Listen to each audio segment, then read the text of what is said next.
This is the World History Spring Final Review, Part 1. It's one of three. And I'm just going to go through these questions, as always, and offer some answers. And the directions say complete this review, turn it in the day of the exam for 5 points extra credit in the test category. And so, question number one, what ideas did both American and the French Revolution support? Well, let's just say Enlightenment ideals. These included things like, for example, natural rights, the consent of the governed, popular sovereignty, republicanism, increased participation by the citizens, and the right to choose their own government. And how did they differ? Let's just throw that in with the mix. And they differed because the Americans had rights that the British were trying to take away, whereas the French were fighting for rights that they did not yet have, that were being kept from them.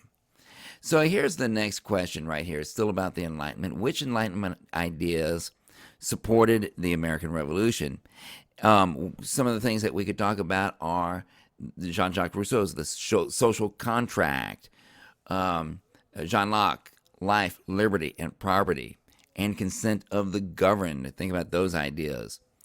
Number 3, Napoleon. We're moving over to France fast. How did Napoleon and his actions impact, of all things, Latin America?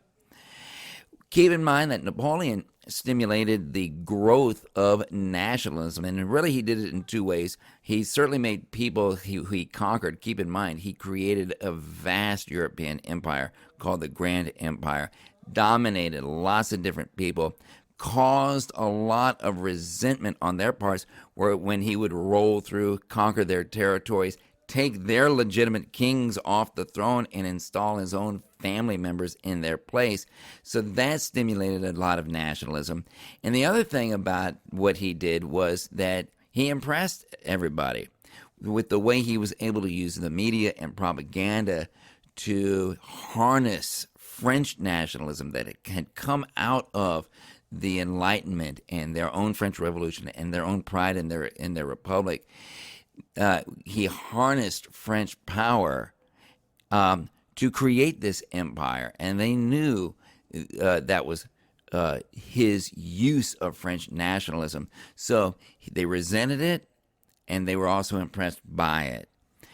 Not to mention the fact that he greatly weakened Spain. Spain was one of those countries that he rolled through and installed a relative on the throne in. And Spain could not keep its colonial empire. And Simon Bolivar personally witnessed, actually, Napoleon's coronation. So that's an interesting little tidbit. Didn't know that. So what were the positive effects of the Napoleonic Wars? Because it wasn't entirely negative. There were some positive effects. For example, the Napoleonic Code, which solidified the achievements of the French Revolution. It ended feudal restrictions and feudal privileges, and it ended serfdom wherever it went. It liberated Jews from their traditional restrictions. So who was this Simon Bolivar that we're talking about? And how was he influenced by the French and American revolutions? Simon Bolivar was Venezuelan. He was a Creole aristocrat.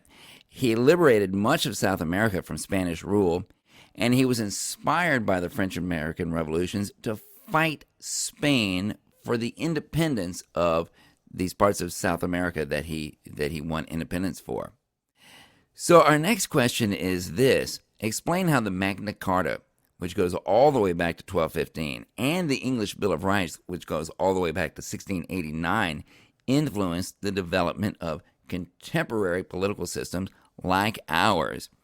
Keep in mind that the Magna Carta demonstrated that the king's power could indeed be limited. Right? It limited the power of King John to rule his country and to tax without the consent of his nobles. And the English Bill of Rights established Parliament's supremacy over the king and other rights that it had. After the English Bill of Rights, the king was no longer the most powerful institution in England. It was Parliament.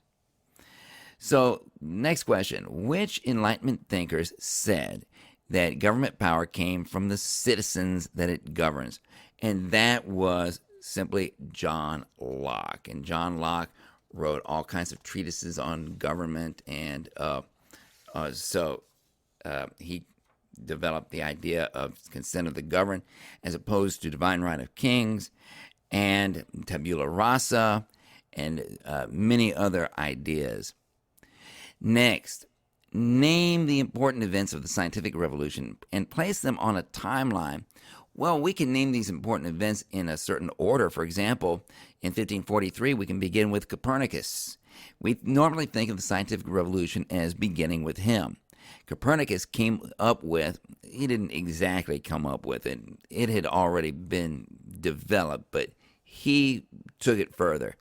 He came up with Heliocentric Theory, which was the idea that the Earth goes around the sun rather than vice versa.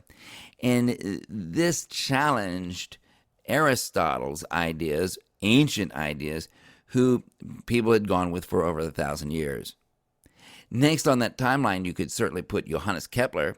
Johannes Kepler came up with the laws of planetary motion. He worked from 1609 to 1619.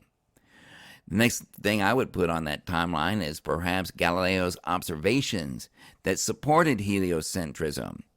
And he lived from 1564 to 1642. Then you could put Isaac Newton on that timeline. Isaac Newton synthesized the work of the three who had come before him in the year 1687 with his laws of motion, his law of universal gravitation, which connected the speed of falling objects to the movement of planets. I mean, universal gravitation. In other words, whether you're talking about an object falling from a building or you're talking about two massive planets and their gravitational relationship with each other, it didn't matter because gravity worked the same way no matter where you were in the universe. Universal gravitation.